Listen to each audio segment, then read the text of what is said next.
ઓમ શ્રી ગણેશાય નમઃ. જય શ્રી કૃષ્ણ મિત્રો. આજે આપણે રામાયણ સાંભળીશું સંક્ષિપ્તમાં. બોલો શ્રી રામચંદ્ર ભગવાનની જય. બોલો શ્રી પવનપુત્ર હનુમાનની જય. મિત્રો, આ રામાયણ તો આમ તો ખૂબ જ લાંબી છે. એને સાંભળતા ઘણા દિવસો વીતી જાય છે, પણ આ જે આ રામાયણ હું મૂકવા જઈ રહી છું એ સંક્ષિપ્તમાં છે. જે તમે સાંભળશો તો એ પૂરું રામાયણ સાંભળ્યા બરાબર તમને ફળ મળશે. તો રામનવમીના પવિત્ર અવસર પર, પવિત્ર દિવસ પર આ સંક્ષિપ્તમાં રામાયણ ટૂંકમાં જે હું વર્ણન કરું છું એ તમે પૂરા ધ્યાનથી મનથી સાંભળજો અને બીજાને પણ શેર કરજો, પુણ્યના ભાગીદાર બનજો. ભગવાન શ્રી રામની કૃપા સદાય તમારા ઉપર બની રહેશે. તો બોલો રામચંદ્ર ભગવાનની જય. ભગવાન શ્રી રામ અવતારનું કારણ.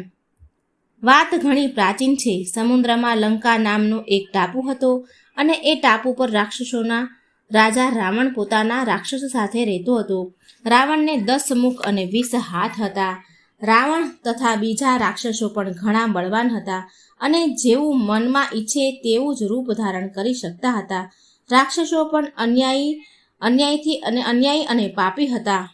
રાજા રાવણે તેમને આજ્ઞા આપી હતી કે કોઈ પૂજા પાઠ ન કરી શકે. કોઈ દેવોની પૂજા કરતા તો રાક્ષસો તેઓને મારી નાખતા હતા અથવા હેરાન કરતા હતા. ગામોમાં અથવા ઋષિઓના આશ્રમોમાં આગ ચાંપી દેતા હતા. તેઓ બધા પ્રાણીઓને અપરાધ વિના જ સતાવ્યા કરતા હતા. બીજાઓને હેરાન કરીને કોઈ પણ વ્યક્તિ ક્યાં સુધી સુખી રહી શકે? પાપનું ફળ દુઃખ જ આપે. જો ખૂબ જ પાપ કરે તો તેનો વિનાશ નક્કી થાય. ત્યારે રાવણનો અત્યાચાર ઘણો જ વધી ગયો. ત્યારે દેવોને ઘણું દુઃખ થયું. રાવણે ઘોર તપસ્યા કરીને સૃષ્ટિ કરતા બ્રહ્મા પાસેથી વરદાન માંગી લીધું હતું કે મનુષ્ય અને વાંદરાઓ સિવાય બીજા કોઈના પણ હાથે તે મરી શકશે નહીં. મનુષ્ય અને વાંદરાઓને તે ઘણા દુર્બળ સમજતો હતો. તેથી જ તેણે તેઓના હાથથી મરવાના વાત વિચારી પણ ન હતી. વરદાનના પ્રભાવથી દેવો રાવણને મારી શકતા ન હતા. એટલા માટે તેઓ ગાયનું રૂપ ધારણ કરેલી પૃથ્વીને લઈને બ્રહ્માજી પાસે ગયા. બ્રહ્માજીએ દેવોને કહ્યું કે હે ભગવાન, બધા જ દુઃખ દૂર કરી શકે છે. તેઓ વિચાર કરવા લાગ્યા કે ભગવાન જ બધા, બ્રહ્માજી દેવોને કહે છે કે ભગવાન જ બધા દૂર કરી શકશે. તેઓ વિચાર કરી ભગવાન ક્યાં મળી શકે છે જેથી તેઓને પ્રાર્થના કરી શકાય. કોઈ ક્ષીરસાગરમાં જવાની વાત કરે તો કોઈ વૈકુંઠમાં. ત્યાં શંકર ભગવાન પણ હાજર હતા. તેઓએ કહ્યું આ રીતે શોધવાથી ભગવાન નથી મળતા. તેઓ તો સર્વવ્યાપક છે. એવી કોઈ જગ્યા નથી કે જ્યાં ભગવાન ન હોય, પરંતુ જે સાચા પ્રેમથી પોકારે છે તેની સામે તેઓ પ્રગટ જરૂર થાય છે. શ્રી શંકર ભગવાનની આ સાચી વાત દેવોને સમજાઈ ગઈ. બ્રહ્માજી, શંકરજી અને બધા દેવોને ભગવાનની ખૂબ પ્રેમથી પ્રાર્થના કરી. દેવોની પ્રાર્થનાથી પ્રસન્ન થઈને ભગવાને આકાશવાણી કહ્યું કે હું અયોધ્યાના ચક્રવર્તી મહારાજ દશરથજીના ઘરે પ્રગટ થઈશ અને રાવણને મારીને દેવોનું દુઃખ દૂર કરીશ. આ પછી બ્રહ્માજીએ આજ્ઞા આપી કે બધા દેવો પોતપોતાના અંશથી વાનર અને રીંછોને ત્યાં જન્મ લે. દેવોએ બ્રહ્માજીની આજ્ઞા માથે ચઢાવી. ભગવાન શ્રી રામે જ્યારે રાવણ સાથે યુદ્ધ કર્યું હતું ત્યારે જે વાનર તથા રીંછ ભગવાનની સેનામાં હતા તે બધા જ દેવોના અંશથી ઉત્પન્ન થયા હતા. ઉત્તર પ્રદેશના ફૈજાબાદ જિલ્લામાં આજે જ્યાં અયોધ્યાજી છે ત્યાં સરયુ નદીના કિનારે પ્રાચીન અયોધ્યાપુરી હતી. તે અયોધ્યાજી ઘણી મોટી હતી. આજની અયોધ્યાજીથી ઘણી મોટી હતી, કારણ કે સૂર્યવંશી ક્ષત્રિય રાજાઓની તે પ્રાચીન રાજધાની હતી. તે વખતે મહારાજ અંજના પુત્ર ચક્રવર્તી મહારાજ દશરથજી અયોધ્યાના રાજા હતા. મહારાજ દશરથજીને 3 રાણીઓ હતી. સૌથી મોટી મહારાણી કૌશલ્યાજી, બીજી મહારાણી સુમિત્રાજી અને સૌથી નાની મહારાણી કૈકેયીજી હતા. મહારાજ દશરથજી લગભગ વૃદ્ધ થઈ ગયા હતા, પરંતુ તેમને કોઈ પુત્ર હતો નહીં. એક દિવસ મહારાજે પોતાના કુલગુરુ મહર્ષિ વશિષ્ઠજીના આશ્રમમાં જઈને ગુરુદેવ પાસે સંતાન પ્રાપ્તિ માટે પ્રાર્થના કરી. યજ્ઞ અને ભગવાનની પૂજામાં એટલી શક્તિ છે કે તેને કોઈ વિચારી જ નથી શકતા. યજ્ઞની વિધિ અને મંત્રો બરાબર જાણીને કરાવનાર ઘણી મુશ્કેલીઓથી મળે છે. જ્યાં સુધી કોઈ પણ કાર્ય સાચી વિધિપૂર્વક ન થાય ત્યાં સુધી તેનું ફળ કેવી રીતે મળી શકે?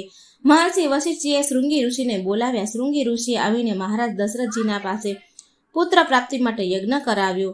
જ્યારે વિવિધ પૂર્વક યજ્ઞ પૂર્ણાહુતિ વખતે યજ્ઞકુંડમાં ચમકતા અગ્નિદેવ મનુષ્ય રૂપ ધારણ કરીને પ્રગટ થયા. અગ્નિદેવે મહારાજને એક વાડકામાં ખીર આપીને કહ્યું, મહારાજ, આ ખીર રાણીઓને વહેંચી આપો, એનાથી રાણીઓને પુત્ર પ્રાપ્તિ થશે. આ ખીર ત્રણેય રાણીઓને વહેંચી આપો. પછી ખીર આપીને અગ્નિદેવ યજ્ઞમાં અદ્રશ્ય થઈ ગયા. મહારાજ દશરથજીએ ખીરનો અડધો ભાગ મોટી મહારાણી કૌશલ્યાજીને આપ્યો, બાકીના અડધા ભાગને અડધો કરી એક ભાગ મહારાણી કૈકેયીજીને આપ્યો. હવે ચોથા ભાગની જે ખીર વધી હતી તે ભાગ કરીને એક કૌશલ્યાજીને આપ્યો, અને જે ચોથા ભાગની જે ખીર વધી હતી તે સુમિત્રાજીને પણ ચોથો ભાગ ખીરનો ભાગમાં વહેંચી પ્રાપ્ત થઈ. ભગવાન કોઈના ગર્ભ દ્વારા જન્મ લેતા નથી, પરંતુ એવી લીલા કરે છે કે જાણે બાળકે જન્મ લીધો છે. આથી લોકો ભ્રમમાં પડીને ભગવાનને મનુષ્ય સમજવા લાગે છે. મહારાજ દશરથજીની ત્રણેય રાણીઓને એવું લાગવા માંડ્યું કે જાણે એ ગર્ભવતી થઈ ગઈ છે. ચૈત્ર સુદ નવમીની રોજ આજે પણ રામનવમી ઉજવવામાં આવે છે, કારણ કે આ જ દિવસે બરોબર બપોરના સમયે ભગવાન શ્રી રામ પ્રગટ થયા હતા. માતા કૌશલ્યાજી સામે શંખ, ચક્ર, ગદા અને પદ્મધારી ચતુર્ભુજ રૂપે ભગવાન પ્રગટ થયા. ભગવાનનું શરીર પરમ સુંદર મોરના કંઠ જેવા ચમકતા નીલવર્ણી રંગનું હતું. તેઓએ પીતાંબર ધારણ કર્યું હતું. ખાભા પર પીળો વીજળી જેવો ચમકતો દુપટ્ટો હતો. માથા ઉપર રત્નજડિત મુગટ ચમકી રહ્યો હતો. કાનમાં રત્નોના કુંડળ હતા. કમરમાં સોનાના મણિજડિત કંદોરા અને ચરણોમાં ઝાંઝર હતા. ભગવાનના શરીરના દિવ્ય પ્રકાશથી સંપૂર્ણ મહેલ ઝગમગી રહ્યો હતો. માતા કૌશલ્યાજી પોતાની સામે ચતુર્ભુજ રૂપધારી સાક્ષાત ભગવાનને જોઈને આશ્ચર્યચકિત થઈ ગયા. તેઓએ બંને હાથ જોડીને ભગવાનની સ્તુતિ કરી. ભગવાન બોલ્યા, માં, પહેલા તમે દેવ માતા અદિતિ હતા અને મહારાજ દશરથજી કશ્યપ ઋષિ હતા. આપ બંને ઘણા સમય સુધી ઘોર તપસ્યા કરીને મને પ્રસન્ન કર્યો અને પુત્રને રૂપે મેળવવાનું વરદાન માંગ્યું હતું. હવે એટલા માટે જ હું તમારો પુત્ર થઈ પ્રગટ થયો છું. માતા કૌશલ્યાજીએ પ્રાર્થના કરી, ભગવાન, જો આપ મારા પુત્ર રૂપે પ્રગટ થયા છો તો આપનું આ ચતુર્ભુજ છુપાવી દો અને બાળક બની જાઓ, જેથી મને આપને પુત્ર રૂપે મેળવવાનું સુખ મળે. માતાના આ કહેવાની સાથે જ વસ્ત્ર, આભૂષણ, શંખ, ચક્ર વગેરે તો અદૃશ્ય થઈ ગયા અને ભગવાન નાના બાળક બનીને માતાના ખોળામાં રમવા માંડ્યા. મહારાજ દશરથજીને પુત્ર જન્મના સમાચાર મળવાથી ઘણો જ આનંદ થયો. રાજમહેલ તેમજ આખા નગરમાં ઉત્સવથી ધામધૂમ મચી ગઈ. બીજા દિવસે દશમના રોજ નાની રાણી કૈકેયીને પણ કૌશલ્યાજી જેવો નીલવર્ણી પુત્ર પ્રાપ્ત થયો, અને પછી સુમિત્રાજીને ગૌરવાણા અતિ સુંદર 2 જોડિયા પુત્ર પ્રાપ્ત થયા. નામકરણના સમયે મહર્ષિ વશિષ્ઠજીએ માતા કૌશલ્યાને લાલાનું નામ શ્રીરામ પાડ્યું. કૈકેયીજીના પુત્રનું નામ ભરત અને સુમિત્રાજીના મોટા પુત્રનું નામ લક્ષ્મણ તથા નાના પુત્રનું નામ શત્રુઘ્ન પાડ્યું. બાળપણ અને અભ્યાસ. સંસારમાં જેટલી સુંદર જ્ઞાન, બળ, બુદ્ધિ અને સારા ગુણો છે તે બધા ભગવાન પાસેથી જ આવેલા છે. તેઓનો અતૂટ અને અપાર ભંડાર તો સ્વયં ભગવાન જ છે. ભગવાન રામજીની સુંદરતાનું કોઈ પણ કેવી રીતે વર્ણન કરી શકે. નાના નાના ચારેય રાજકુમારો થોડા સમયમાં જ રાજમહેલમાં ઘૂંટણીએ ચાલવા લાગ્યા. માતાઓ મહારાજ તથા બીજા બધા લોકોએ કુમારોની બાળ છબી દર્શન પામીને ખુશ થયા હતા. બાળપણથી જ લક્ષ્મણજી શ્રી રામજી સાથે તેમજ શત્રુઘ્ન ભરતજી સાથે વધુ રહેવા લાગ્યા. થોડા મોટા થયા પછી ચારેય રાજકુમારો ઊભા થઈને ચાલવા લાગ્યા અને ધીરે ધીરે રમવા લાગ્યા. અયોધ્યાના બધા બાળકો તેઓની મિત્રતા કરીને પરમ સુખી થયા હતા. શ્રી રામજી રમકડા, વસ્ત્રો, આભૂષણ પોતાના મિત્રોને વહેંચતા હતા. રમતમાં એમ જ ઈચ્છતા હતા કે હું ભલે હારી જાઉં, પરંતુ મારા મિત્ર તથા ભાઈ જરૂર જીતે. ત્યારે ભરતજી પોતે હારી જતા અને શ્રીરામજી વિજયી થતા ત્યારે ઘણા ખુશ થતા હતા, પરંતુ જ્યારે તેઓ પોતે જીતતા હતા ત્યારે તેમને ઘણો સંકોચ થતો હતો. ત્રણેય ભાઈઓ શ્રીરામની સેવા કરતા તથા તેઓને ખુશ કરવાની ઈચ્છા હંમેશા રાખતા હતા. શ્રીરામજી હંમેશા ભાઈઓને સુખ આપવા તથા ખુશ રાખવાનો પ્રયત્ન કરતા હતા. નગરના લોકો રાજકુમારોને પોતાના પ્રાણ સમાન પ્રેમ કરતા હતા. રાજકુમારો બાળક હોવા છતાં પણ નાગરિકોમાં મોટાઓની જેમ આદરણીય હતા. તેઓ વડીલોને નમ્રતાથી પ્રણામ કરતા હતા, લોકોને ઇનામ વેચતા હતા અને બધાને પ્રસન્ન કરતા હતા. 6 વર્ષની ઉંમર થતાં જ રાજકુમારાના યજ્ઞોપવિત સંસ્કાર થઈ ગયા અને તેઓ કુલગુરુ મહર્ષિ વશિષ્ઠના આશ્રમમાં અભ્યાસ માટે ચાલ્યા ગયા. આજકાલની જેમ તે વખતે સ્કૂલો, કોલેજો ન હતી. વિદ્યાર્થીઓને ઘણા સમય નિયમપૂર્વક રહીને ગુરુદેવની સેવા કરવી પડતી હતી. કમરમાં મૂંજની એક દોરી બાંધેલી રહેતી હતી અને તેમાં કૌપની એટલે લંગોટી પહેરવામાં આવતી હતી. પાથરવા અથવા ખભા પર રાખવા માટે મૃગ ચર્મ રાખવામાં આવતું હતું. બસ આટલા જ કપડાં રાખવામાં આવતા હતા.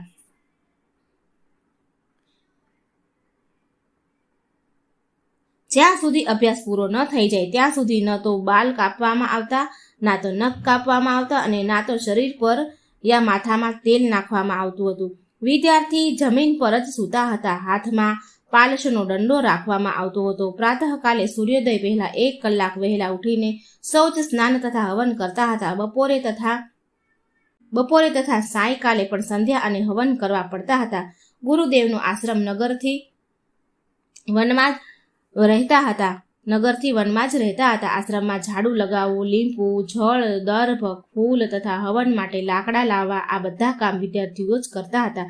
વિદ્યાર્થીઓ નગર અથવા ગામોમાં એક વખત ભિક્ષા લાવતા અને ગુરુદેવને અર્પણ કરતા હતા. તેમાંથી ગુરુદેવ જે આપતા તે ખાઈને સંતુષ્ટ રહેતા હતા. આ રીતે ગુરુ સેવા કરતા હતા. ગુરુ કૃપાથી જે વિદ્યા પ્રાપ્ત થતી તે વિદ્યા આલોક અને પરલોક પણ કલ્યાણકારી હતી. ગુરુદેવના આશ્રમમાં શ્રીમંત ગરીબ બાળકો વચ્ચે કોઈ પણ ભેદ જોવા મળતો ન હતો. બધા જ બાળકો સમાન ભાવથી રહેતા હતા. ગુરુ કૃપાથી જે વિદ્યા મળતી હતી તે આલોક અને પરલોકમાં કલ્યાણકારી હતી. ભગવાન શ્રી રામ તો સર્વ વિદ્યાનું તથા જ્ઞાન સાગર જ હતા, પરંતુ મર્યાદા એ જ છે કે ગુરુદેવની સેવા કરીને જ વિદ્યા પ્રાપ્ત કરવી જોઈએ. એટલા માટે ભાઈઓ સાથે શ્રી રામ 6 વર્ષની ઉંમરે યજ્ઞોપવિત સંસ્કાર પછી મહર્ષિ વશિષ્ઠજીના આશ્રમમાં આવી પહોંચ્યા અને બ્રહ્મચાર્યના નિયમોનું પાલન કરીને ગુરુદેવની સેવા કરવા લાગ્યા. ઘણા થોડા દિવસોમાં તેઓએ ગુરુદેવના મુખથી સાંભળીને 4 વેદ, 4 ઉપવેદ, 6 શાસ્ત્ર, વેદના 6 અંગ, ઇતિહાસ, પુરાણ અને બધી કલાઓ શીખી લીધી. ગુરુદેવે રાજકુમારોને બધી વિદ્યાઓમાં નિપુણ થયેલા જોઈને ઘેર જવાની આજ્ઞા આપી. વિધિપૂર્વક ગુરુ દક્ષિણા દઈને અને સમાન વર્તન સંસ્કાર કરાવીને 4 રાજકુમારોને રાજધાનીમાં પાછા ફર્યા. મહર્ષિ વિશ્વામિત્રના યજ્ઞની રક્ષા.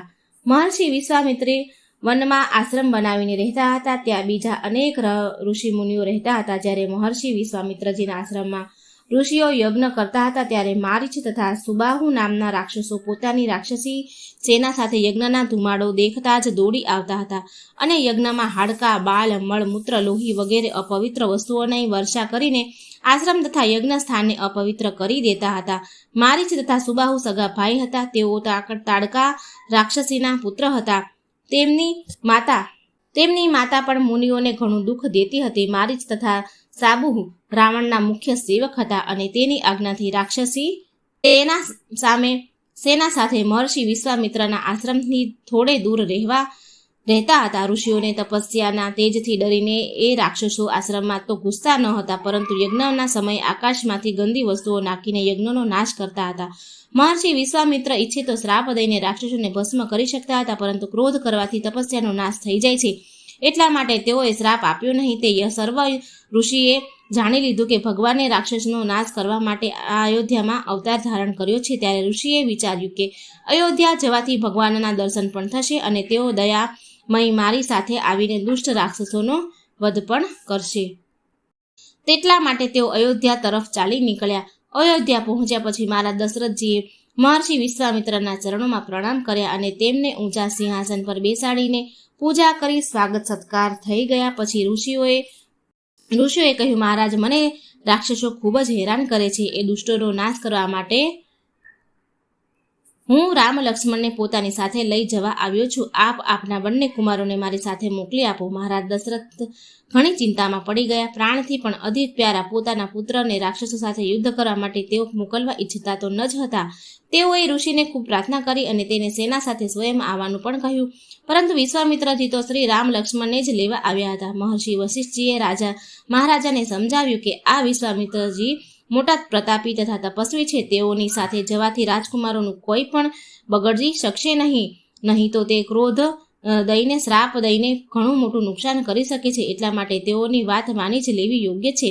મહારાજ દશરથજીએ ગુરુદેવની આજ્ઞા સ્વીકારી લીધી. એમણે બંને રાજકુમારોને મહર્ષિ વિશ્વામિત્રની સાથે જવાની આજ્ઞા આપી દીધી. પિતાજીની આજ્ઞા મેળવીને ભગવાન શ્રીરામે માતાજીની પાસે જઈને પ્રણામ કર્યા અને તેઓ પાસેથી પણ આજ્ઞા મેળવી. પછી કમરમાં ભાથો બાંધીને અને ખભા પર ધનુષ્ય રાખીને નાના ભાઈ લક્ષ્મણ સાથે તેઓ મહર્ષિ વિશ્વામિત્રજીના સાથે ચાલી નીકળ્યા. મારીચ અને સુબા સુબાહુની માતા તાડકા ઘણી ભયંકર રાક્ષસી હતી.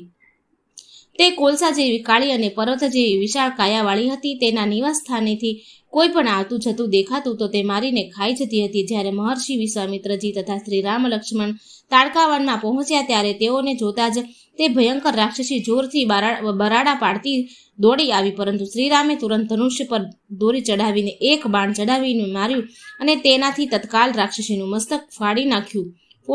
બાણ લાગવાથી તે ઘણી જોરથી બૂમ પાડીને જમીન પર ઢળી પડી અને હાથ પગ પછાડીને મરી ગઈ. મહર્ષિ વિશ્વામિત્રજીએ શ્રીરામના આ અદ્ભુત પરાક્રમ જોઈને ખૂબ પ્રસન્ન થયા. ઘોર તપસ્યા કરીને મહર્ષિએ ઘણા દિવ્ય અસ્ત્ર શસ્ત્ર પ્રાપ્ત કર્યા હતા. આ દિવ્ય અસ્ત્ર શસ્ત્ર કોઈ હથિયાર ન હતા, મંત્ર જપ કરતા જ પ્રગટ થનારા અસ્ત્ર શસ્ત્ર હતા. તે બધા જ દિવ્ય અસ્ત્ર તેઓએ શ્રીરામને આપી દીધા અને મંત્ર તથા પ્રયોગ કરીને પ્રગટ કરીને બતાવી દીધા. ત્યાંથી ચાલીને તેઓ મહર્ષિ વિશ્વામિત્રજીના આશ્રમમાં આવ્યા. તે રાત્રે સૌએ વિશ્રામ કર્યો. બીજા દિવસે શ્રીરામે ઋષિઓને યજ્ઞ કરવાનું કહ્યું. ઋષિઓ યજ્ઞ કરવા લાગ્યા અને લક્ષ્મણજી સાથે શ્રીરામ ધનુષ્ય ચડાવીને સાવધાનીથી ઊભા રહીને યજ્ઞની રક્ષા કરવા લાગ્યા. જેવો યજ્ઞનો ધુમાડો આકાશમાં દેખાયો કે તરત મારીચ તથા સુબાહુ પોતાના બધા રાક્ષસ સૈનિકો સાથે અસ્ત્ર શસ્ત્ર લઈને બૂમ બરાડા કરતા આકાશ માર્ગે દોડ્યા. શ્રીરામે મોટી ભારે રાક્ષસી સેનાઓ જોઈ અને અણી વગરનું એક બાણ મારીચને માર્યું. તે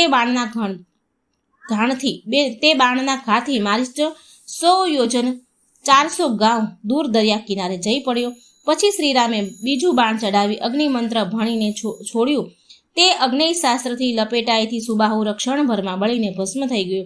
જ્યાં સુધી શ્રીરામે એ બાણ છોડ્યા એટલી વારમાં શ્રી રામ લક્ષ્મણજીએ બાણોની એવી ઝાડી વરસાવી કે સૈન્યના બધા જ રાક્ષસોના શરીરના ટુકડા થઈ ગયા. ઋષિઓના યજ્ઞનું વિઘ્ન હંમેશા માટે દૂર થઈ ગયું. શ્રી જાનકી સ્વયંવર. એ દિવસોમાં સામાન્ય લોકોના લગ્ન તો આજની જેમ વિવિધપૂર્વક થતા હતા, પરંતુ રાજકન્યાઓના લગ્ન માટે સ્વયંવરનો રિવાજ પણ હતો. સ્વયંવર પણ 2 પ્રકારના હતા. એક પ્રકારના સ્વયંવરમાં તો પહેલા રાજકુમારોમાંથી કોઈ એકના ગળામાં રાજકન્યા વિજયમાળા પહેરાવી દેતી અને તેની સાથે તેનું લગ્ન કરાવવામાં આવતું હતું. બીજો પ્રકારનો સ્વયંવર એવી રીતનો હતો કે રાજકુમારીના પિતા કોઈ પણ પ્રતિજ્ઞા કરતા હતા, તે પ્રતિજ્ઞા પૂરી કરનારની સાથે જ રાજકુમારીના લગ્ન થતા હતા. આ રીતની વિવિધતા એ વખત સ્વયંવરમાં હતી. એ સમયે મિથિલા દેશના રાજા મહારાજ શિરધ્વજ જનકજી હતા. તેમની રાજધાની મિથિલા નગરી હતી, જેનું બીજું નામ જનકપુર હતું. એક વખત મિથિલા નગરીમાં દુષ્કાળ પડ્યો. ઋષિઓના આદેશથી વરસાદ માટે મહારાજ જનકે યજ્ઞ કરવાનો નિર્ણય કર્યો. યજ્ઞ ભૂમિને સોનાના હળથી સ્વયં યજમાને ખેડે તેવી વિધિ હોય છે. મહારાજ જનકની જ્યારે યજ્ઞ ભૂમિ ખેડી રહ્યા હતા ત્યારે સાધારણ અણી લગાવવાથી ભૂમિમાં એક પરમ સુંદર કન્યા પ્રગટ થઈ. અણીને સંસ્કૃત ભાષામાં સીત કહે છે. સીતથી પ્રગટ થવાના કારણે તે કન્યાનું નામ સીતા પડ્યું. મહારાજ જનકજીના પૂર્વજોને ભગવાન શંકરે પોતાનું ધનુષ્ય આપ્યું હતું. તે ધનુષ્ય મહારાજ જનકજીએ ત્યાં રાખવામાં આવ્યું હતું. મહારાજ દરરોજ તેમની પૂજા કરતા હતા. તે ધનુષ્ય એટલું ભારે હતું કે તેને 60 બળવાન પુરુષો પણ ઉંચકી શકતા ન હતા. મોટી થતા બચપણમાં એક દિવસ બાળપણમાં સીતાજીએ સખીઓ સાથે તે ધનુષ્ય પાસે રમી રહી હતી. રમતા તેઓએ તે ધનુષ એક હાથે ઉંચકી લીધું હતું. માં સીતાએ જ્યારે આ સમાચાર મહારાજ જનકજીએ જાણ્યા ત્યારે એ ખૂબ ખુશ થયા કે કોઈ આ ધનુષને તોડી શકે તેની સાથે હું પોતાની પુત્રીનું લગ્ન કરીશ. મહારાજ જનકજીની પ્રતિજ્ઞાથી સૂચના દેશ વિદેશમાં જાહેર કરવામાં આવી. આવી પ્રતિજ્ઞા સ્વયંવરમાં કોઈને નિમંત્રણ આપીને બોલાવવામાં આવતી નથી. બળવાન લોકો સ્વયં આવી પહોંચે છે. શ્રી સીતાજીના અપૂર્વ ગુણો તથા સુંદરતાની પ્રશંસા ચોમેર ફેલાઈ ચૂકી હતી. ઘણા બળવાન રાજાઓ તથા રાજકુમારો મહારાજ જનકજીની પ્રતિજ્ઞા સાંભળીને જનકપુર આવી પહોંચ્યા. મહર્ષિ વિશ્વામિત્ર જાણતા હતા કે સીતાજી સાક્ષાત જગત જનની છે. તેઓ શ્રીરામની નિત્ય શક્તિ છે. શ્રીરામ તથા લક્ષ્મણે મારીચ તથા સુબાહુ વગેરે રાક્ષસનો સંહાર કરીને યજ્ઞનું વિઘ્ન દૂર કરી દીધું. ત્યારે મહર્ષિ વિશ્વામિત્રજીએ તેઓને કહ્યું કે મહારાજ જનકજી પોતાની પુત્રીનો સ્વયંવર કરી રહ્યા છે, તો મારી ઈચ્છા છે કે તમે બંને પણ મારી સાથે આ મહોત્સવમાં જોવા ત્યાં ચાલો.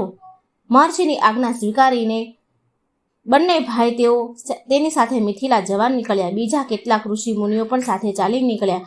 ગંગાજીમાં સ્નાન કરીને જ્યારે તેઓ ગૌતમ ઋષિના આશ્રમમાં પહોંચ્યા ત્યારે ત્યાં જોયું કે આશ્રમમાં કોઈ પશુ પક્ષી પણ નથી, ફક્ત એક સ્ત્રીની પથ્થર મૂર્તિ પડેલી છે. મહર્ષિ વિશ્વામિત્રજીએ કહ્યું કે આ ગૌતમ ઋષિની પત્ની અહલ્યા છે, જે ઋષિના શ્રાપથી પથ્થર બની ગઈ છે. મહર્ષિના કહેવાથી શ્રીરામે પોતાના ચરણથી તે મૂર્તિને સ્પર્શ કર્યો. શ્રીરામના ચરણજનો સ્પર્શ થતાં તે મૂર્તિ દિવ્ય જ્યોતિમય સ્ત્રી થઈ ગઈ. તે ઋષિ પત્ની અહલ્યાએ ભગવાન શ્રીરામની સ્તુતિ કરી. પછી તે પોતાના પતિદેવ પાસે તપલોકમાં ચાલી ગયા.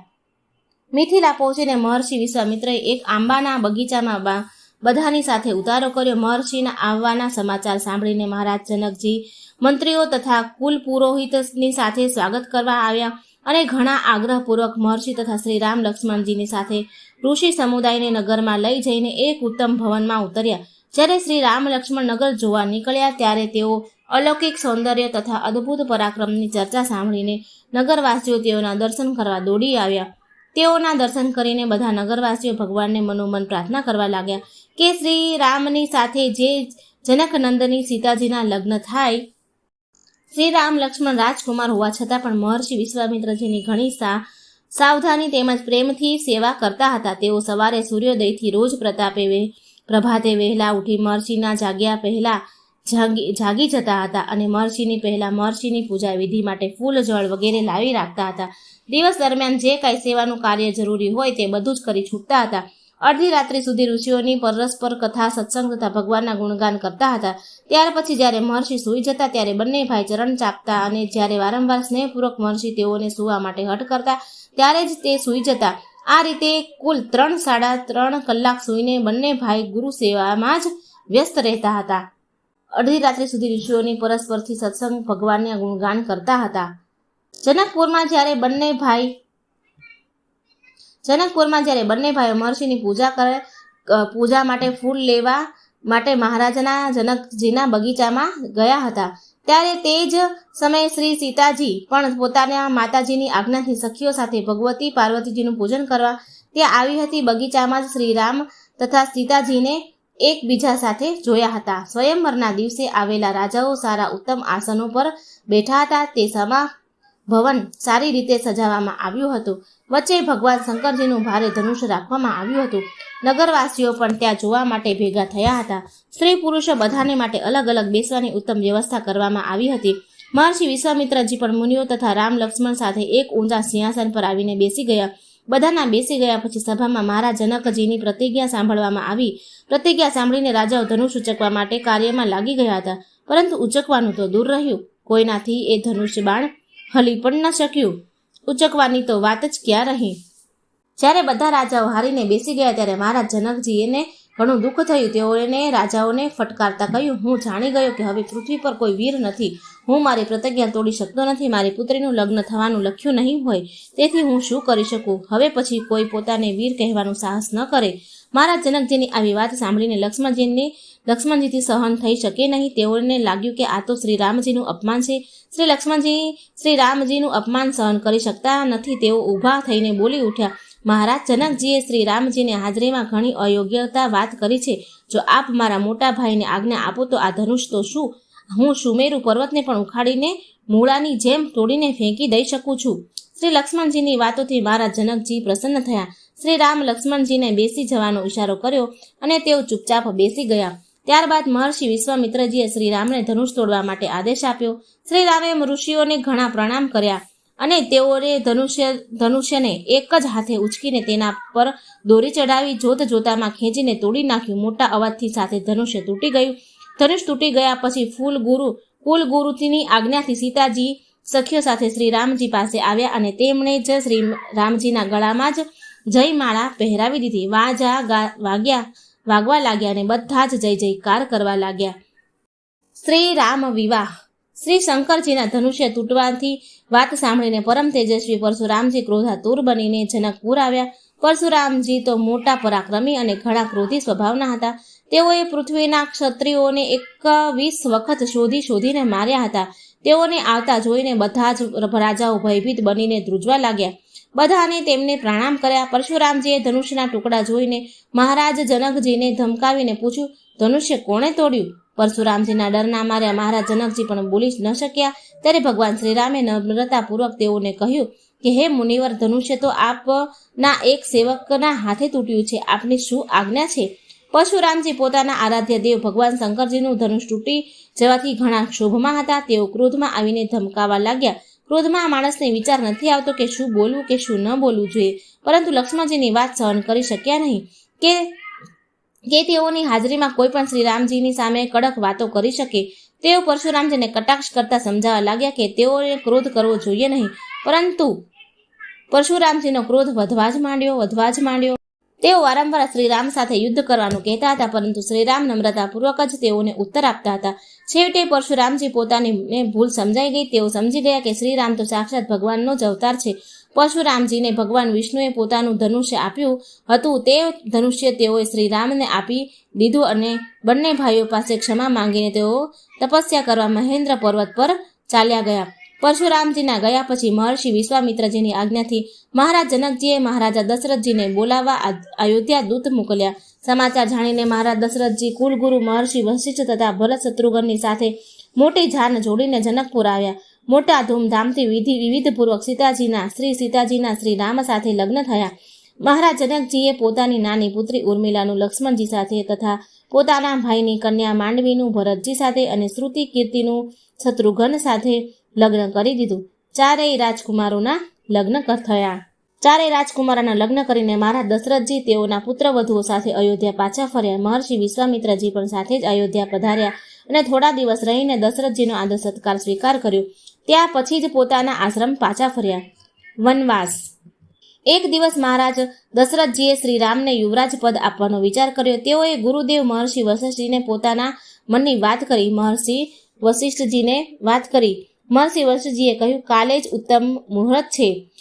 આ શુભ કાર્ય કાલે જ થઈ જાય તો ઘણું સારું છે. મહારાજના પૂછવાથી મંત્રીઓ તથા પ્રજાના આગેવાનોએ પણ શ્રીરામને તુરંત યુવરાજ બનવાની સલાહ આપી. બધા જ લોકો તો શ્રીરામજીને અત્યંત પ્રેમ કરતા હતા. બધા જ શ્રીરામને રાજગાદી પર બિરાજે એમ ઈચ્છતા હતા. નગરના ઉત્સવની તૈયારી થવા લાગી. ગુરુદેવે પણ શ્રીરામને તે દિવસ વ્રત તથા જરૂરી સંયમ પાળવા કહી દીધું. દેવોને ચિંતા થઈ કે જો શ્રીરામ યુવરાજ બની જાય તો રાવણને મારવાના કામમાં વિલંબ થઈ શકે. તેઓએ સરસ્વતી દેવીને પ્રાર્થના કરી. દેવોની પ્રાર્થનાથી શ્રી સરસ્વતી દેવીએ માતા કૈકેયીની મંથરા નામની કુંબળી દાસીને બુદ્ધિ બદલી નાખી. બુદ્ધિ બદલાઈ જવાથી તે દાસી શ્રીરામના યુવરાજ બનવાની વાત ઘણી ખરાબ લાગી.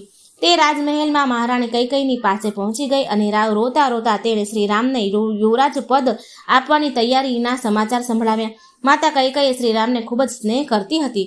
તે આ સમાચાર સાંભળીને ઘણી જ પ્રસન્ન થઈ અને દાસી મંથરાને ઇનામ આપવા લાગી. પરંતુ તે દાસી તો રોતી જ રહી. તેણે ઇનામ લીધું નહીં. તે વખતે શ્રી ભરતજી નાના ભાઈ શત્રુઘ્ન સાથે પોતાના મોસાળ મળવા ગયા હતા. મંથરાએ કહ્યું, મહારાણી કૌશલ્યાજી ભરતને મોસાળ મોકલ્યા છે અને પોતાના પુત્રને ચૂપચાપ રાજ્ય અપાવી રહ્યા છે. ભરતને પાછા આવ્યા પછી તે જેલમાં પુરાવી દેશે અને આપને તેઓની દાસી બનીને રહેવું પડશે. પ્રથમ તો મહારાણી કૈકેયીએ મંથરાને ધમકાવી નાખી હતી, પરંતુ પછી સરસ્વતીએ તેઓની બુદ્ધિ ફેરવી નાખી. માં કૈકેયીની બુદ્ધિ ફેરવી. તેઓએ દાસી મંથરાને જૂઠી વાતો પર વિશ્વાસ ન કર્યો. મંથરાએ જ તેઓને શીખવાડી દીધું કે તેઓ કોપ ભવનમાં ચાલી જાય અને મહારાજ દશરથજી જ્યારે તેઓની પાસે આવે ત્યારે તેઓની પાસે પ્રતિજ્ઞા કરાવીને શ્રીરામને 14 વર્ષ માટે વનવાસ મોકલવા અને ભરતને યુવરાજ બનાવવાનું વરદાન આપી લઈ લે. રાજાઓ ત્યાં એક એવો જુદો મહેલ રાખવામાં આવતો હતો. રાજાઓના સમયમાં રાજપરિવારમાં કોઈને ક્રોધ આવે તો તે પોતાના ક્રોધ પ્રગટ કરવા માટે તે મહેલમાં ચાલ્યા જતા. કૈકેયીજીએ બધા ઘરેણાં ઉતારી નાખ્યા, મેલા વસ્ત્ર ધારણ કરી લીધા અને તે કોપ ભવનમાં જઈને ભૂમિ પર પડી રહી. જ્યારે રાત્રે દશરથજી કૈકેયીના મહેલમાં ગયા ત્યારે તેમને કોપ ભવનમાં જોઈને ઘણા દુઃખી થયા. મહારાજ દશરથજી કૈકેયીને ખૂબ પ્રેમ કરતા હતા. તેઓએ રાણી કૈકેયીને મનાવવા ઘણા પ્રયત્ન કર્યા. કૈકેયીએ કહ્યું, આપે મને 2 વરદાન આપીને કહ્યું હતું કે તે આજે આપો મને. વાત જાણે એમ છે કે એકવાર મહારાજ દશરથજી દેવોને મદદ કરવા સ્વર્ગમાં ગયા અને રાક્ષસો સાથે યુદ્ધ કરી રહ્યા હતા. તે વખતે મહારાજના રથની ધરી તૂટી ગઈ હતી. તે સમયે કૈકેયી પણ સાથે હતી. તેઓએ ધરીની જગ્યાએ પોતાનો હાથ લગાવી દીધો. યુદ્ધ પૂરું થયા પછી મહારાજને તે વાતની ખબર પડી ત્યારે તેઓએ કૈકેયીને 2 વરદાન માંગવાનું કહ્યું. તે વખતે કૈકેયીજીએ કહ્યું, પછી ક્યારેક માંગી લઈશ, જરૂર પડશે ત્યારે હું માંગી લઈશ. આજે તે પહેલા વરદાન પોતાના જ વરદાન માંગી રહી હતી. જ્યારે મહારાજ દશરથજીએ વરદાન આપવાની પ્રતિજ્ઞા કરી ત્યારે કૈકેયીજીએ કહ્યું, ભરતને રાજ્ય આપો અને રામને 14 વર્ષનો વનવાસ આપો. 14 વર્ષ વનમાં મોકલો. મહારાજ દશરથજી તો શ્રીરામના વનવાસની વાત સાંભળીને સ્તબ્ધ થઈ ગયા અને પછી તો એ મૂર્છિત થઈ ગયા. મહારાજ દશરથજી દરરોજ સવારે વહેલા પરોઢિયે ઉઠી જતા હતા. તે દિવસે જ્યારે તેઓને રાજમહેલમાંથી બહાર નીકળવામાં વાર લાગી ત્યારે લોકોને ઘણી ચિંતા થવા લાગી. મહામંત્રી સુમંતજી રાજભવનમાં ગયા. શ્રી કૈકેયીજીના કહેવાથી તેઓ શ્રીરામને ત્યાં બોલાવી લાવ્યા. મહારાજ દશરથજી તો કંઈ પણ કહ્યું નહીં, પરંતુ માતા કૈકેયી પાસેથી બધી વાતો સાંભળીને શ્રીરામે પિતાના વચન પાલન માટે સ્વયં ઘણા હર્ષ સાથે વનમાં જવાનું સ્વીકાર કરી લીધું. તેઓ વિદાય માંગવા માટે માતા કૌશલ્યાજી પાસે ગયા. શ્રીરામજીની સાથે વનમાં જવા માટે શ્રી જાનકીજી તેમને શ્રી લક્ષ્મણજી પણ તેની સાથે તૈયાર થઈ ગયા. શ્રીરામ અને મા સીતા પણ શ્રીરામ સાથે જવા તૈયાર થયા. શ્રીરામે તેઓને ખૂબ જ સમજાવ્યું, પરંતુ વનમાં આવવાનો અત્યંત આગ્રહ જોઈને સાથે લીધા. આ વાત નગરમાં જાહેર થઈ ગઈ હતી. નગરવાસીઓએ આ દુઃખદ સમાચાર સાંભળ્યા તો ઘણા વ્યાકુળ થઈ ગયા. ઘણા લોકોએ રાણી કૈકેયીને સમજાવી, પણ તેની પોતાની હઠ છોડી નહીં. માતાજીની રજા લઈને શ્રીરામ, સીતાજી અને શ્રી લક્ષ્મણજી સાથે કૈકેયીના પાસે આવ્યા. ત્યાં તેઓએ ઘરેણા તેમજ રાજશ્રી વસ્ત્રો ઉતારી દીધા અને મુનિઓના વસ્ત્ર વક્કલ પહેરી લીધા. ત્યાંથી તેઓ બહાર નીકળ્યા. મહારાજ દશરથજીને સુમંતજીને મોકલ્યા કે તેઓ શ્રીરામને રથમાં બેસાડીને લઈ જાય. સુમંતજીના કહેવાથી શ્રીરામ, લક્ષ્મણજી તથા શ્રી સીતાજી રથમાં બેઠા. શ્રીરામના વિયોગમાં દુઃખી નગરવાસીઓ રોતા કકડતા પણ ઘર બહાર છોડીને શ્રીરામની પાછળ ચાલી નીકળ્યા. થોડે દૂર જઈને શ્રીરામ રથ રોકી લીધો. તે દિવસે ત્યાં બધા જ લોકો રોકાઈ ગયા. જ્યારે રાત્રે બધા સૂઈ ગયા ત્યારે શ્રીરામે મંત્રી સુમંતજીને ચૂપચાપ રથ હાંકવાનું કહ્યું. બધા સૂતા હતા ત્યારે ચૂપચાપ રથ હાંકવાનું કહી દીધું, કારણ કે નગરવાસીઓ સાથે વનમાં દુઃખ ભોગવે તે શ્રીરામ ભગવાન ઈચ્છતા ન હતા. એટલે વહેલી સવારે પ્રાતઃકાળે જ્યારે બધા સૂતા હતા, કોઈ જાગ્યું ન હતું. તે જાગે એની પહેલા શ્રીરામજી નીકળી ગયા. બધા જાગ્યા ત્યારે ઘણી બધી શોધ કરી, પરંતુ તેઓને રથનો પત્તો લાગ્યો નહીં. તેઓ નિરાશ થઈને અયોધ્યા પાછા ફર્યા. રાત્રે જ રથમાં બેસીને શ્રીરામ, સીતાજી અને લક્ષ્મણજીને સાથે ગંગાજીના કિનારે શૃંગવેરપુર પહોંચી ગયા. અહીં નિષાદ રાજગૃહ શ્રીરામનું સ્વાગત કર્યું અને તેઓને નગરમાં પધારવા પ્રાર્થના કરી, પરંતુ પિતાના વચનોની મર્યાદા રાખવા માટે શ્રીરામ નગરમાં ન ગયા. તેઓ રાત્રે એક વૃક્ષ નીચે રહ્યા. સવારે મંત્રી સુમંતજીને રથ સાથે અયોધ્યા પાછા ફરવાનું કહ્યું અને નૌકા દ્વારા સીતાજી તથા શ્રીરામ, લક્ષ્મણજી સાથે ગંગા પાર કરીને તેઓ પગપાળા જ વનમાં નીકળ્યા. પ્રયાગ પહોંચ્યા પછી મહર્ષિ ભારદ્વાજજીએ શ્રીરામજીનો સત્કાર કર્યો. ત્યાંથી શ્રી યમુનાજીને પાર કરીને તેઓ મહર્ષિ વાલ્મીકીના આશ્રમમાં પહોંચ્યા. મહર્ષિએ શ્રીરામને ચિત્રકૂટમાં નિવાસ કરવાની સલાહ આપી. વાલ્મીકી આશ્રમથી ચાલીને શ્રીરામ ચિત્રકૂટ આવ્યા.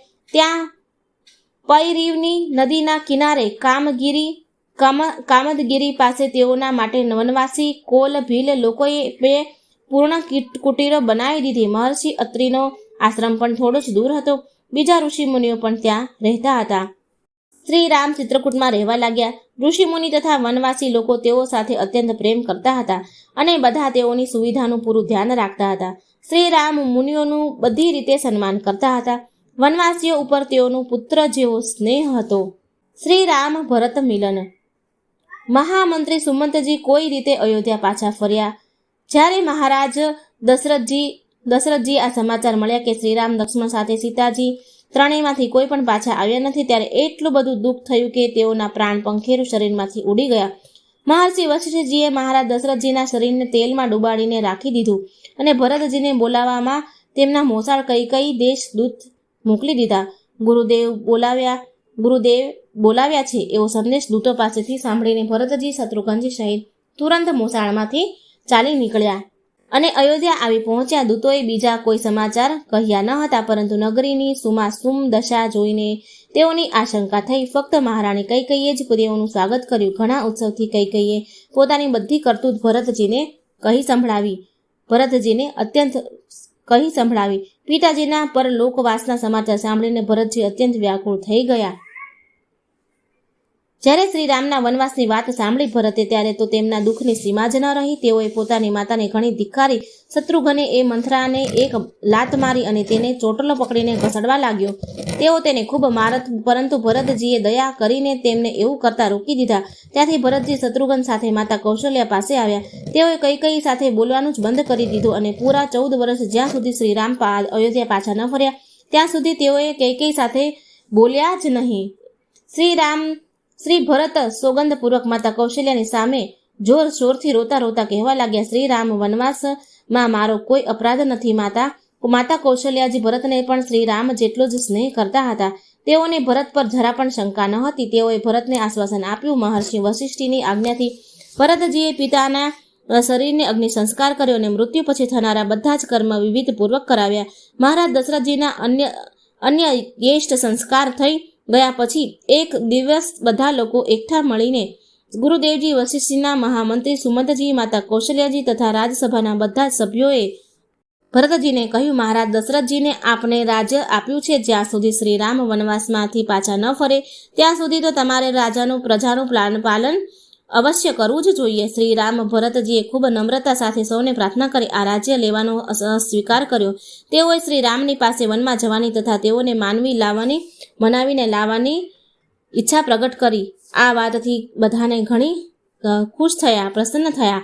શ્રી રામનો વનમાં જ રાજ્યાભિષેક કરી દેવાનો વિચાર પાક્કો થઈ ગયો. રાજ્યાભિષેકની બધી સામગ્રી સાથે લઈ જવા આવી. નગરમાં ફક્ત રક્ષણ માટે કેટલાક લોકો રહ્યા. બાકીના બધા જ ભરતજી સાથે શ્રીરામના દર્શન માટે વનમાં ચાલી નીકળ્યા. શ્રી ભરતજી સાથે ઘણા લોકો હતા. હાથી, ઘોડા, રથ પણ ઘણા હતા. જ્યારે ભરતજી શૃંગેરીપુર પાસે પહોંચ્યા ત્યારે નિષાદ રાજગૃહને શંકા થઈ કે ખૂબ મોટી સેના સાથે ભરતજી શ્રીરામને વનમાં દુઃખ આપવા અથવા યુદ્ધ કરીને મારી નાખવામાં વિચારતો નહીં જતો હોય ને. પ્રથમ તો ગૃહ ભરતજી સાથે યુદ્ધ કરવાનો વિચાર કર્યો, પરંતુ પછીથી ભરતજીને મળીને તેમના વિચાર જાણી લેવા જ ઠીક રાખ્યું. ફક્ત અનુમાન કરીને ઉતાવળથી કોઈ કામ ન કરવું જોઈએ. એમ કરવાથી પાછળથી પસ્તાવું પડે છે. ભરતજીને મળતા જ નિષાદ રાજગૃહને પોતાની ભૂલ સમજાઈ ગઈ. તેઓએ ભરતનો સ્વાગત સત્કાર કર્યો. શ્રીરામ વનમાં પગપાળા ચાલે છે એવું વિચારીને ભરતજી શૃંગેરીપુરની આગળ ચિત્રકૂટ સુધી પગપાળા જ ચાલ્યા.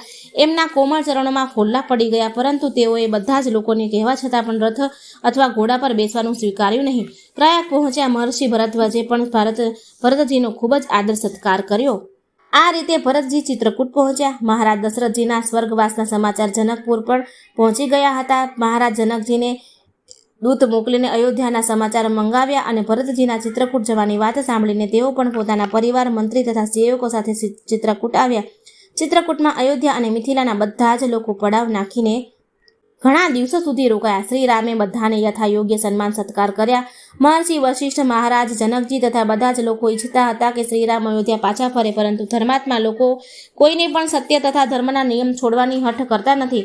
બધાએ શ્રીરામ પર જ નિર્ણય કરવાનો ભાર મૂક્યો. શ્રીરામે ભરતજીને સમજાવ્યું કે પિતાજીની આજ્ઞાનું પાલન બધાએ કરવું જોઈએ. છેવટે ભરતજીએ સ્વીકાર કરી લીધું કે આપ પોતપોતાનું કોઈ ચિહ્ન પ્રતિનિધિ રૂપ આપશો તો હું પાછો જઈશ. શ્રીરામે પોતાના ચરણ પાદુકાઓ આપી દીધા અને તે દઈને ભરતજીને બધાની સાથે વનમાં પાછા ફર્યા. ભરતજી બધાની સાથે વનમાંથી પાછા ફરી ગયા. મહારાજ જનકજી કેટલાક દિવસો અયોધ્યા રહીને મિથિલા ચાલ્યા ગયા. ભરતજીને નંદીગ્રામમાં રાજ સિંહાસન પર શ્રીરામની ચરણ પાદુકા પધરાવી દીધી. રાજ પરિવાર તથા નગરના રક્ષણોના ભાર શત્રુઘ્નને સોંપી દીધા. જમીનમાં ખાડો ખોદીને તેમાં દર્ભ બિછાવીને તેઓ તે કુશ પર જ રાત્રિનો સમય થોડો વિશ્રામ કરતા હતા. શ્રીરામની ચરણ પાદુકાનું પૂજન કરતા અને રામ નામનો જપ કરતા. તેઓ તપસ્યા કરવા લાગ્યા. ગાયને ખવડાયેલા જવના દાણા જ્યારે ગોબરમાંથી નીકળતા ત્યારે તેને ગૌમૂત્રમાં ઉકાળવામાં આવતા. આ રીતે ઉકાળેલા જવનું જ ભરતજી ભોજન કરતા હતા. 14 વર્ષ સુધી કઠોરમાં કઠોર તપસ્યા કરતા ભરતજી શ્રી રામજીના આગમનની પ્રતીક્ષા કરવા લાગ્યા. સીતા હરણ. ભગવાન શ્રીરામે વિચાર્યું કે ચિત્રકૂટમાં રહેવાથી અહીંયા અયોધ્યાના લોકો વારંવાર આવતા જ રહેશે. તેથી મહર્ષિ અત્રિના આશ્રમમાં ગયા અને તેઓની આજ્ઞા મેળવીને વનમાર્ગ દક્ષિણની તરફ ચાલી નીકળ્યા. તેઓએ રસ્તામાં વિરાધ નામના અસુરને માર્યો. સરભંગ તથા સુતીક્ષણ મુનિના આશ્રમમાં થઈને તેઓ દંડકારણ્યમાં ઋષિ શ્રેષ્ઠ અગસ્ત્યજીના આશ્રમમાં આવી પહોંચ્યા. અગસ્ત્યજીની સંમતિથી શ્રીરામે પંચવટીમાં ઘાસની ઝૂંપડીમાં લક્ષ્મણ તથા સીતાજી સાથે નિવાસ કર્યો. એક દિવસ રાવણની બહેન શૂર્ણપંખા વનમાં ફરતી હતી. શ્રીરામના આશ્રમ સાથે પહોંચી ગઈ. તેણે માયાથી ઘણું સુંદર રૂપ ધારણ કર્યું અને શ્રીરામને પહોંચી ગઈ. શ્રીરામ પાસે પહોંચી તેઓની સાથે લગ્ન કરવાની વાત કહી. શ્રીરામની પાસે પહોંચી તેઓની સાથે લગ્ન કરવાની વાત કરી તો શ્રીરામજીએ તેને લક્ષ્મણ પાસે મોકલી દીધી. લક્ષ્મણજી પણ સમજી ગયા કે તે રાક્ષસી છે. જ્યારે શૂર્ણપંખાએ જોયું કે બંને ભાઈઓમાંથી કોઈ પણ તેની સાથે લગ્ન કરવા ઈચ્છતા નથી, ત્યારે પોતાનું ભયંકર રૂપ પ્રગટ કરીને સીતાજીને મારવા દોડી. તે વખતે શ્રીરામજીના સંકેતથી લક્ષ્મણજીએ તેના નાક કાપી નાખ્યા. નકટી બૂચી શૂર્ણપંખા રોતી બૂમો પાડતી ખરદૂષણથી પાસે ગઈ. ખરદૂષણ અને ત્રિશિરા સગા ભાઈ હતા. તેઓ રાવણના સામંત હતા અને તેઓની પાસે 14,000 રાક્ષસોની સેના હતી. શૂર્ણપંખાએ ખરદૂષણને જણાવ્યું કે લક્ષ્મણે અપરાધ વગર તેને નાક કાપી નાખ્યા છે. ખરદૂષણ પોતાની સંપૂર્ણ સેના લઈને યુદ્ધ કરવા દોડી આવ્યા. રાક્ષસોની ઘણી મોટી સેના જોઈને સીતાજીને શ્રીરામે એક ગુફા મોકલી દીધી. સીતાજીને ગુફામાં મોકલી દીધા અને લક્ષ્મણજીને તેમની રક્ષા માટે મૂક્યા તથા સ્વયં રાક્ષસો સાથે યુદ્ધ કરવા તૈયાર થઈ ગયા. ભયંકર યુદ્ધ થયું. થોડી જ વારમાં શ્રીરામે ખરદૂષણ, ત્રિશિરા તથા તેમની સંપૂર્ણ સેનાનો સંહાર કર્યો. ખરદૂષણને મારી નાખ્યા પછી શૂર્ણપંખા લંકામાં ગઈ. રાવણે શૂર્ણપંખાની બધી વાત સાંભળી. રાવણ મોટો વિદ્વાન હતો. તે સમજી ગયો કે ખરદૂષણ જેવા બળવાન રાક્ષસોને કોઈ સાધારણ મનુષ્ય મારી શકે નહીં. જરૂર ભગવાને જ અવતાર લીધો છે. ભગવાનના હાથે મરવાથી પણ મોક્ષ મળે છે. એમ વિચારીને રાવણે શ્રીરામ સાથે શત્રુતા કરવાનો નિર્ણય કર્યો. મહર્ષિ વિશ્વામિત્ર યજ્ઞ રક્ષણ વખતે શ્રીરામે અણી વગરનું બાણ મારીને મારીચ રાક્ષસને સમુદ્ર કિનારે ફેંકી દીધો હતો. આ મારીચ ઘણો માયાવી હતો. રાવણ મારીચ પાસે ગયો અને તેણે મારીચને સીતાજીને ચોરી લાવવાના કામમાં મદદ કરવાનું કહ્યું. પ્રથમ તો મારીચે રાવણને સમજાવવાનો પ્રયત્ન કર્યો, પરંતુ જ્યારે રાવણે મારી નાખવાની ધમકી આપી ત્યારે મારીચે મદદ કરવાનું સ્વીકારી લીધું. ભગવાન શ્રી રામ સર્વજ્ઞ છે. તેઓએ રાક્ષસોનો સંહાર કરવા માટે જ અવતાર ધારણ કર્યા હતા. તેઓ જાણતા હતા કે રાવણ સીતાજીને ચોરવા આવશે, એટલા માટે તેઓએ સીતાજીને અગ્નિદેવને સોંપી દીધા હતા અને એક માયાવી સીતા બનાવીને પોતાની પાસે રાખી. હવે આગળની બધી વાતો માયાની બનેલી સીતાજીની છે.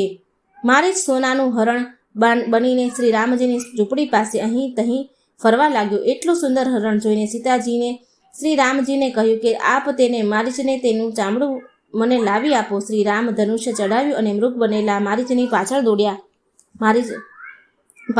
મારીચ ઘણી દૂર સુધી દોડતો ચાલી નીકળ્યો. ઘણા દૂર જઈને શ્રી રામે તેના પર બાણ ચલાવ્યું. બાણ વાગતા જ મારીચે મૃગ રૂપ છોડી દીધું અને પોતાના રૂપમાં પ્રગટ થઈને મરતા કપટથી તેણે જોરથી લક્ષ્મણજીનું નામ લઈને બૂમ પાડી. દૂરથી મારીચનો પોકાર સીતાજીએ સાંભળ્યો એટલે સમજ્યા કે શ્રી રામ કોઈ સંકટમાં છે અને લક્ષ્મણજીને બોલાવી રહ્યા છે. તેઓએ લક્ષ્મણજીને મોટા ભાઈની પાસે જવાનું કહ્યું. શ્રી લક્ષ્મણજી સીતાજીને એકલા છોડીને જવા ઈચ્છતા ન હતા, પરંતુ સીતાજીએ ઘણી હઠ પકડી એટલે મંત્ર ભણીને સીતાજીની ચારેય બાજુ લક્ષ્મણ રેખા ખેંચી તેઓ શ્રી રામ પાસે ચાલી નીકળ્યા. રાવણ છુપાઈને બધું જોઈ રહ્યો હતો. લક્ષ્મણજી ગયા પછી તે એક સાધુના વેશમાં આવ્યો. જ્યારે સીતાજી તેને ભિક્ષા આપવા લાગ્યા ત્યારે તેને લક્ષ્મણ રેખા બહાર આવવાનું કહ્યું.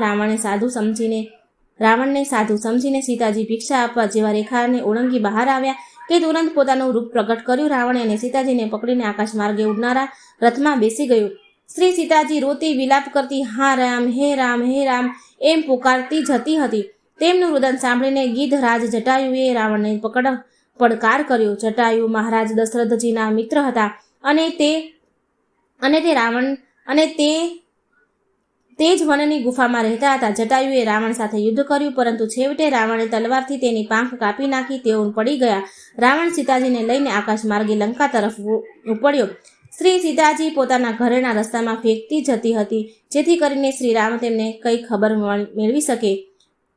રાવણે લંકામાં શ્રી સીતાજીને અશોક વનમાં રાખ્યા. તેમનું રક્ષણ કરવા માટે ઘણી રાક્ષસીઓ ગોઠવી હતી. રાવણે સુગ્રીવ સાથે મિત્રતા. આશ્રમમાં પાછા આવ્યા પછી ત્યાં સીતાજીને જોયા નહીં. શ્રી રામે સામાન્ય માનવીની જેમ વ્યવહારિક આદર્શ દર્શાવવા પત્નીના વિયોગનું પણ ઘણું દુઃખ કર્યું. તેઓ સીતાજીને શોધવા લક્ષ્મણજી સાથે દક્ષિણ દિશામાં આગળ ચાલ્યા. પાંખ કપાયેલા જટાયુને જોઈને શ્રીરામની આંખોમાં આંસુ ઉભરાયા. જટાયુએ રાવણની દુષ્ટતા સમાચાર કહીને શરીરને ત્યાં ત્યાગ કર્યો. ભગવાન શ્રીરામે પોતાની પિતા સમાન ગિધિરાજ જટાયુને અંતિમ સંસ્કાર કર્યા, ખૂબ શ્રાદ્ધ પૂર્વક કર્યા. મહર્ષિ મતંગજીના આશ્રમમાં સબરી નામની એક તપસ્વીની રહેતી હતી. તે ભીલ જાતિની હતી, પરંતુ ભગવાનની પરમ ભક્ત હતી. મતંગ ઋષિએ એ સબરીને કહ્યું હતું કે ભગવાન શ્રી રામ પોતે ત્યારે પધારશે અહીં પધારશે ત્યાં પધારશે ત્યારથી તે દરરોજ રસ્તામાં.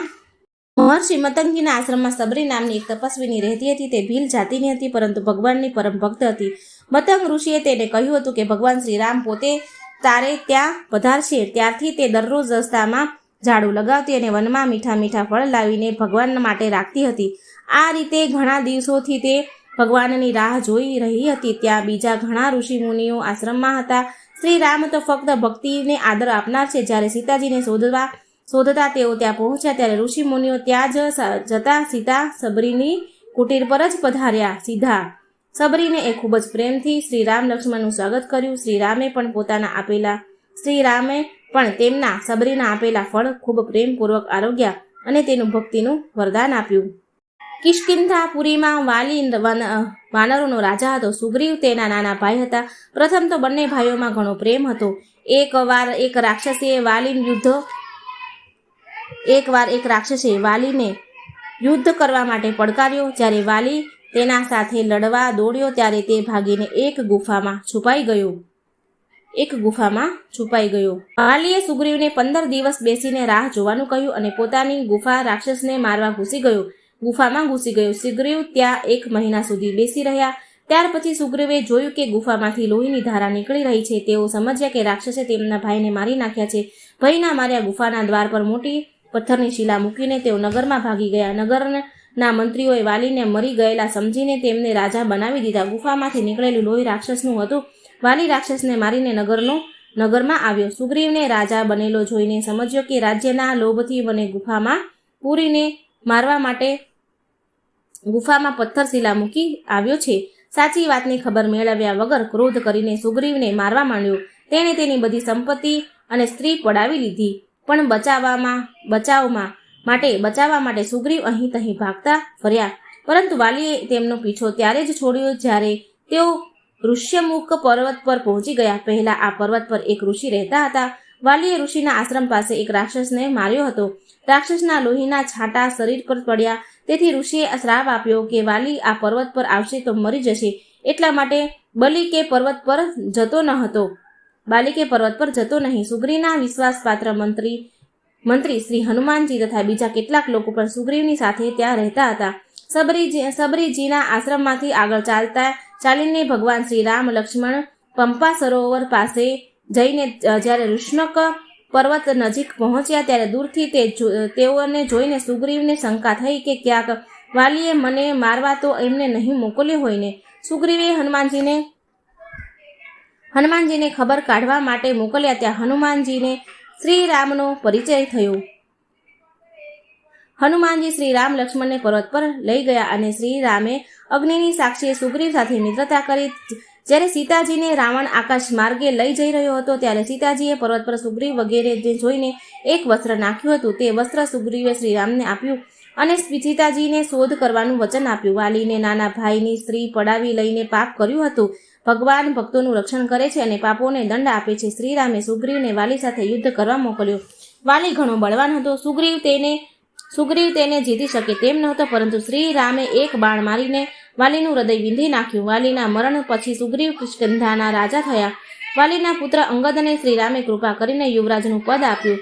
વર્ષા ઋતુનો પ્રારંભ થઈ ગયો હતો ત્યારે શ્રી રામ લક્ષ્મણે ઋષ્યમુખ પર્વત પર જ રહેવાનો એમણે નિર્ણય કર્યો.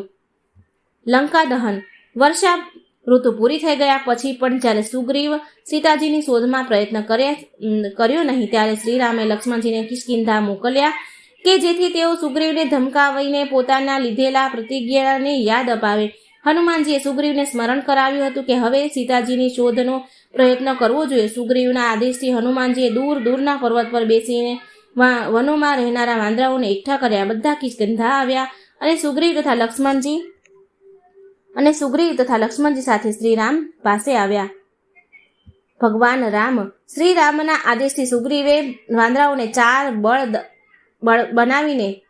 દળ બનાવી ચારેય દિશાઓમાં સીતાજીની શોધ કરવામાં મોકલી દીધા.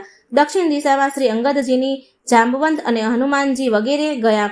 ભગવાન શ્રી રામે ચાલતી વખતે પોતાની વીંટી સીતાજીને આપવા માટે આપી હતી, જેથી સીતાજીને વિશ્વાસ થાય કે હનુમાનજી શ્રી રામજીની પાસે જ આવ્યા છે. બીજા બધા દળોના વાંદરાઓ તો કોઈ પતો ન મળ્યો નહીં, પરંતુ દક્ષિણ દિશામાં જનારા દળને જ્યારે તરસ લાગી તો તે ગુફામાં પાણી પર નભતા પક્ષીઓને બહાર નીકળતા જોઈને તેઓ ગુફામાં ઘૂસ્યા. ત્યાં ગુફામાં આગળ જતા એક તપસ્વીની મળી. બધી વાતો સાંભળીને તપસ્વીનીએ તેઓને આંખો બંધ કરવાનું કહ્યું અને તપસ્યાના બળથી બધાને દક્ષિણ સમુદ્રના કિનારે પહોંચાડી દીધા. સમુદ્ર કિનારે પહોંચીને બધા વાનરો એક વાર તો નિરાશ થઈ ગયા. ત્યાં પર્વતની ગુફાથી જટાયુના મોટા ભાઈ સંતાપી વાનરોને જોઈને બહાર નીકળ્યો. પ્રથમ તો ભયંકર જોઈને ડરી ગયો, પરંતુ પરિચય થતા સંપાતીએ જણાવ્યું કે સમુદ્રમાં 100 યોજન દૂર લંકાનગરમાં અશોકવનજી સીતાજી છે. 100 યોજન સમુદ્ર પાર કરવો એ કામ સરળ ન હતું. શ્રી રામ હનુમાનજીને ઋષિઓનો શ્રાપ હતો કે જ્યાં સુધી તેમને કોઈ યાદ ન અપાવે ત્યાં સુધી પોતાના બળની યાદ રહેતી ન હતી. જાંબવંતીજીએ હનુમાનજીને તેમના બળની યાદ અપાવી લંકા જવાનું કહ્યું. હનુમાનજી પોતાનો આકાર પર્વત જેવો બનાવ્યો અને લંકા તરફ ઉડવા લાગ્યા. દેવોએ નાગોની માતા સુરરાને હનુમાનજીની શક્તિની પરીક્ષા માટે મોકલી. જ્યારે સુરસાએ હનુમાનજીને ખાઈ જવા માટે વિકરાળ મોં ખોલ્યું ત્યારે હનુમાનજી પોતાનું રૂપ નાનું બનાવી દીધું અને તેના મુખમાં જઈને તુરંત બહાર નીકળી ગયા. સિંહિકા નામની એક રાક્ષસી સમુદ્રમાં રહેતી હતી. તે આકાશમાં ઉડનાર પક્ષીઓને પડછાયો પકડીને તેમને ખેંચી લેતી અને ખાઈ જતી હતી. તેણે હનુમાનજીનો પડછાયો પકડ્યો હોય, પરંતુ હનુમાનજીએ સમુદ્રમાં કૂદીને તેને મારી નાખી. ત્યાંથી એક લંકામાં પહોંચ્યા. તેઓએ રાત્રિના સમયે નાનું રૂપ ધારણ કરીને લંકામાં પ્રવેશ કર્યો. પ્રથમ તો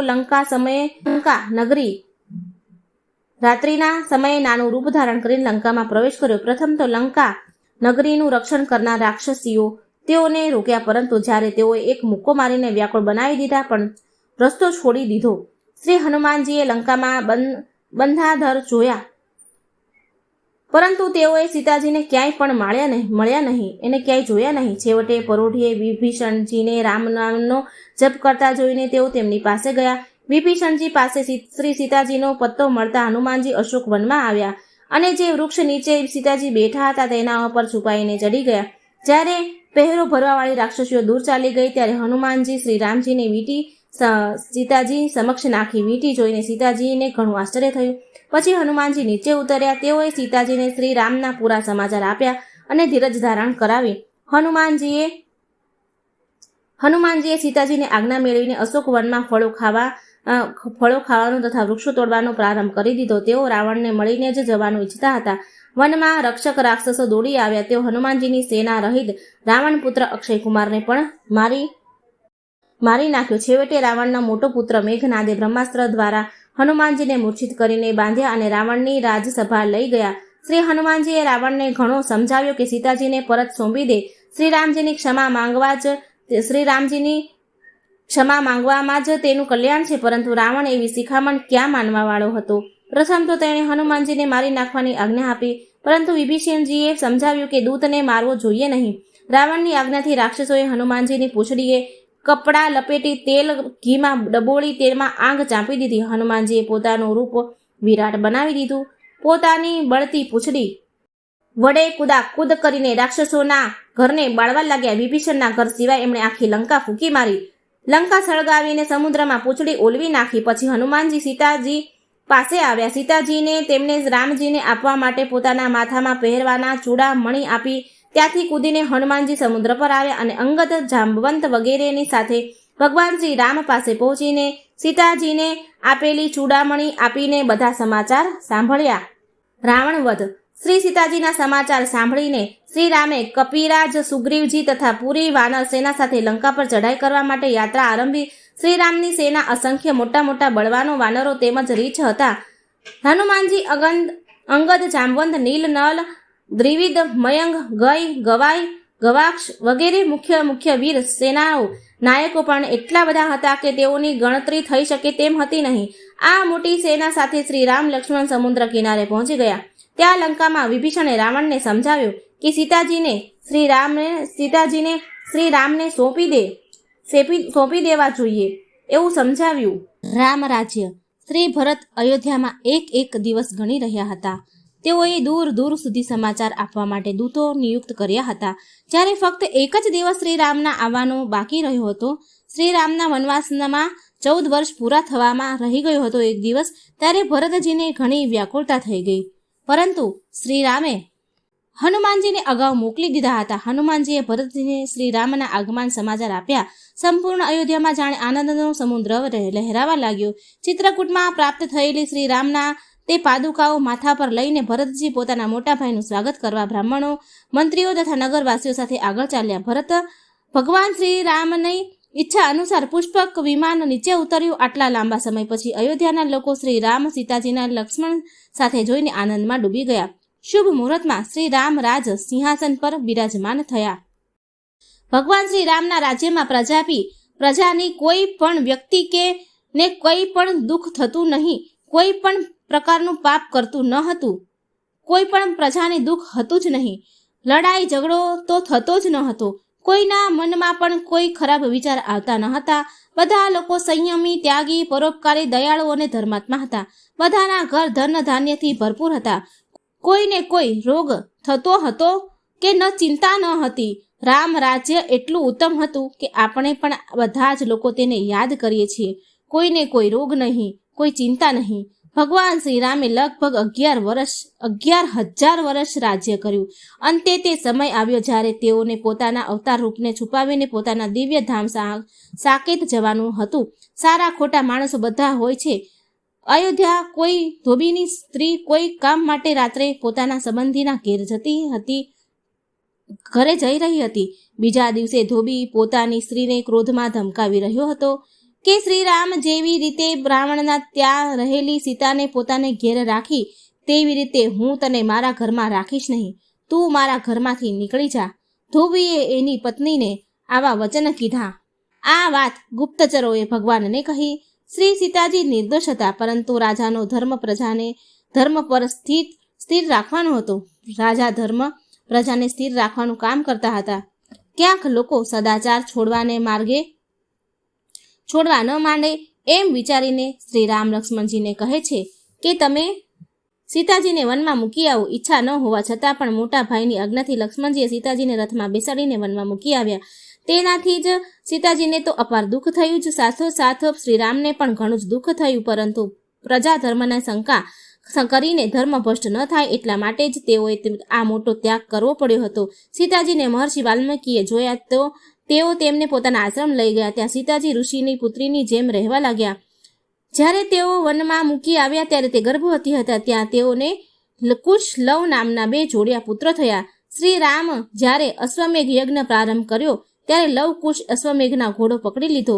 ઘોડાની રક્ષા શત્રુઘ્નજી તથા ઘણા સૈનિકો કરી રહ્યા હતા.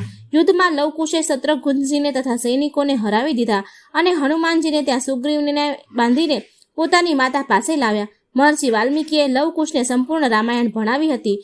તેને તેઓ મધુર સ્વરથી ગાતા હતા રામાયણ. ઋષિની આજ્ઞાથી અયોધ્યામાં જઈ તેઓ રામાયણ ગાતા ફરવા લાગ્યા. શ્રી રામજીએ તેઓને બોલાવ્યા અને સાથોસાથ બેસીને તેઓની પાસેથી રામાયણ સાંભળી. બધાને ખબર પડી કે તેઓ શ્રી રામના પુત્ર છે. છેવટે શ્રી રામે સીતાજીને બોલાવીને બધાની સામે પવિત્રતા અંગે સોગંદ લેવાનું કહ્યું. સીતાજીએ બધાની સામે કહ્યું, જો હું સાચી પ્રતા હોઉં તો પૃથ્વી માતા મને પોતાનામાં સમાવી લે. આમ કહેતાની સાથે જ પૃથ્વી દેવી સોનાનું સિંહાસન લઈને પ્રગટ થયા. તેઓએ સીતાજીને સિંહાસન પર બેસાડી લીધા અને પાતાળમાં ચાલ્યા ગયા. તે ફાટેલી ધરતી ફરીથી બરાબર થઈ ગઈ. શ્રી રામચંદ્રે મર્યાદાના રક્ષણ માટે આ આદર્શ બધાની સામે મૂક્યો. આ ઘટનાના થોડા દિવસો પછી એક દિવસ સ્વયં કાલ દેવતા મુનિના વેશમાં શ્રી રામ પાસે એમ કહેવા લાગ્યા કે ભગવાનને પોતાના દિવ્યલોક જવાનો સમય આવી ગયો છે. શ્રી રામ કાલ સાથે એકાંતમાં વાતચીત કરવા માટે લક્ષ્મણજીને પહેરો માટે ઊભા રાખ્યા અને કહી દીધું કે આ સમયે મારી પાસે જે આવશે તેનું હું પ્રાણદંડ આપીશ. પરંતુ તે જ વખતે દુર્વાસા મુનિ પહોંચ્યા. ત્યાં તેઓએ લક્ષ્મણજીને શ્રી રામની પાસે તુરંત જવાનો પોતાની આવવાની સૂચના આપવાનું કહ્યું. દુર્વાસા મુનિ ઘણા ક્રોધી છે. તેઓની વાત ન માનવાથી તેઓ શ્રાપ પણ આપી દે.